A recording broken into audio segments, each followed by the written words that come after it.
الحمد لله نحمده ونستعينه ونستغفره ونعوذ بالله من شرور أنفسنا ومن سيئات أعمالنا ونعوذ بالله من شرور أنفسنا ومن سيئات أعمالنا ونعوذ بالله من شرور أنفسنا ومن سيئات أعمالنا من يهده الله فلا مضل له ومن يضلله فلا هادي له ونشهد أن لا إله إلا الله وحده لا شريك له ونشهد أن سيدنا ومولانا محمدا عبده ورسوله وصلى الله تعالى عليه وعلى آله وأصحابه وأزواجه وذرياته ومن تبعهم بإحسان إلى يوم الدين اما بعد.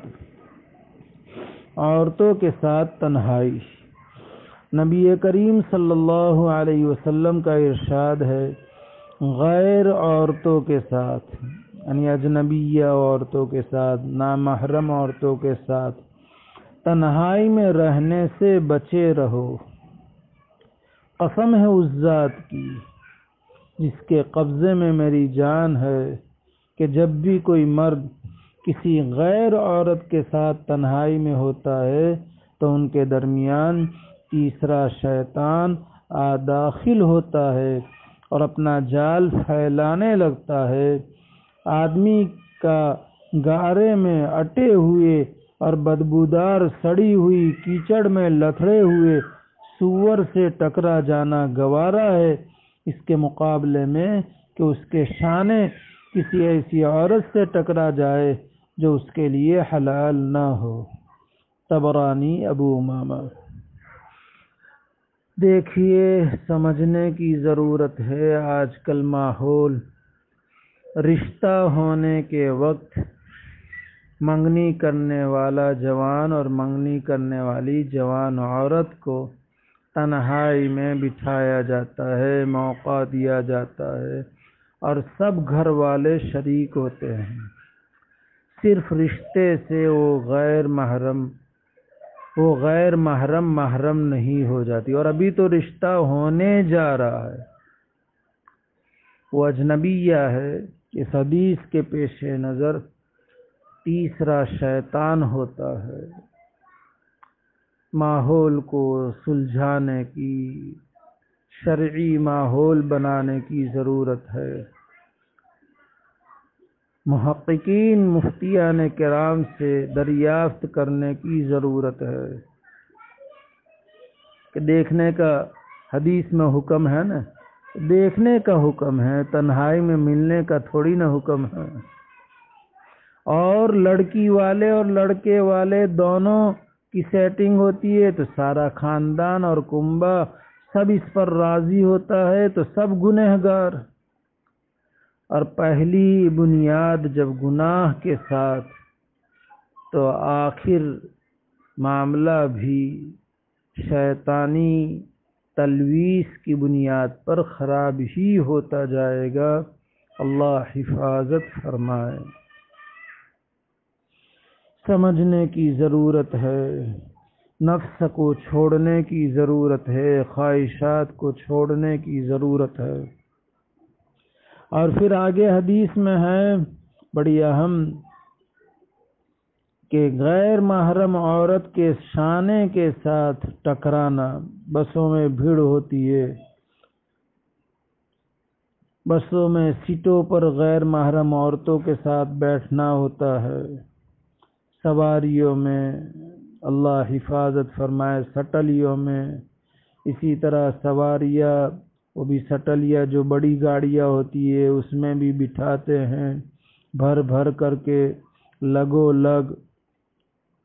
اس میں بھی بسا اوقات غیر محرم عورتوں کے ران کے ساتھ مس ہوتا ہے، شانے کے ساتھ مس ہوتا ہے، بدن کے ساتھ مس ہوتا ہے. اللہ حفاظت فرمائے، امت کی حفاظت فرمائے. حضرت جابر رضی اللہ تعالیٰ عنہ سے روایت ہے کہ رسول اللہ صلی اللہ علیہ وسلم نے فرمایا، ایسی عورتوں کے پاس مت جاؤ جن کے محرم ان کے ساتھ نہ ہوں. کیونکہ شیطان آدمی کے اندر خون کی طرح گردش کرتا رہتا ہے۔ مسلم، ترمذی۔ شوہر پردیس میں ہے، شوہر باہر رہتا ہے، ایسی عورتوں کے پاس نہ جانا چاہیے۔ حضور نبی کریم صلی اللہ علیہ وسلم کا ارشاد گرامی ہے کہ یہ تو گوارا کیا جا سکتا ہے کہ آدمی کے سر میں لوہے کی کیل ٹھوک دی جائے، یعنی لوہے کی کھیلی مار دی جائے، لیکن یہ گوارا نہیں ہے کہ وہ کسی ایسی عورت کو چھوئے جو اس کے لیے حلال نہ ہو۔ ترمذی۔ حدیث شریف میں ہے کہ رسول اللہ صلی اللہ علیہ وسلم نے فرمایا کہ لعنت کرے اللہ تعالیٰ دیکھنے والے کو، اور جس کی طرف دیکھا جائے اس سے بے پردگی کی برائی اور اس کا حرام ہونا ثابت ہوا۔ مرد کا غیر عورت کو دیکھنا اور عورت کا غیر مرد کو دیکھنا دونوں گناہ ہیں۔ بیشتی زیور۔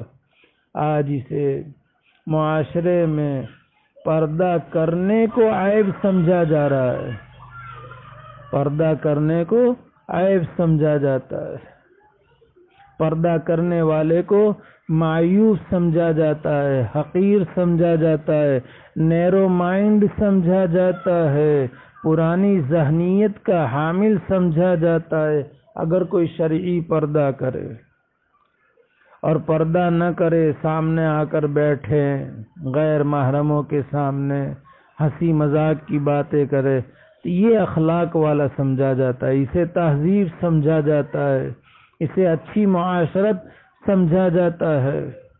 بے بھی تفاوت را از کجا استا بکجا۔ ہم مکہ معظمہ جانا چاہتے ہیں اور ایران جانے والی ٹرین میں اور سواری میں بیٹھے ہوئے ہیں۔ ممنوعات شرعیہ، شریعت میں جو چیزیں منع ہے۔ حرمت شراب۔ حضرت عائشہ صدیقہ رضی اللہ تعالی عنہ فرماتی ہیں کہ میں نے رسول اللہ صلی اللہ علیہ وسلم کو فرماتے ہوئے سنا کہ سب سے پہلے اسلام میں جس چیز کو الٹا جائے گا، جس طرح بھرے برتن کو الٹ دیا جاتا ہے، وہ شراب ہوگی۔ یعنی اسلام میں سب سے پہلے اللہ تعالیٰ کے جس حکم کی خلاف ورزی کی جائے گی اور اس کے حکم کو الٹ دیا جائے گا، وہ شراب کی ممانعت کا حکم ہوگا۔ اور پوچھا گیا یا رسول اللہ کیوں کر ہوگا، حالانکہ شراب کے متعلق اللہ تعالیٰ کے احکام بیان ہو چکے ہیں اور سب پر ظاہر ہیں۔ آپ صلی اللہ علیہ وسلم نے فرمایا اس طرح ہوگا کہ شراب کا دوسرا نام رکھ لیں گے اور اس کو حلال قرار دیں گے۔ دارمی مشکات۔ برانڈی ہے، وسکی ہے، فلا ہے، آج ایسا ہی ہو رہا ہے۔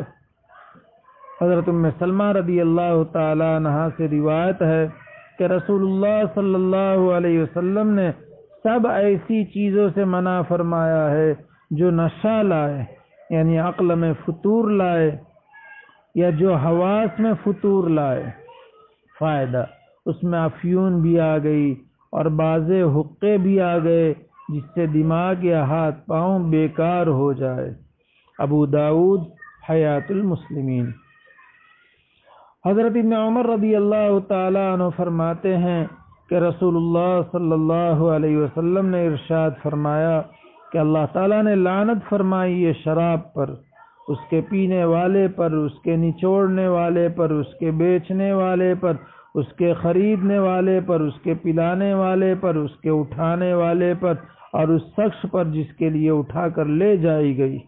ابو داؤد، ابن ماجہ، مشکات۔ شراب کی ٹرانسپورٹنگ بھی ناجائز ہے۔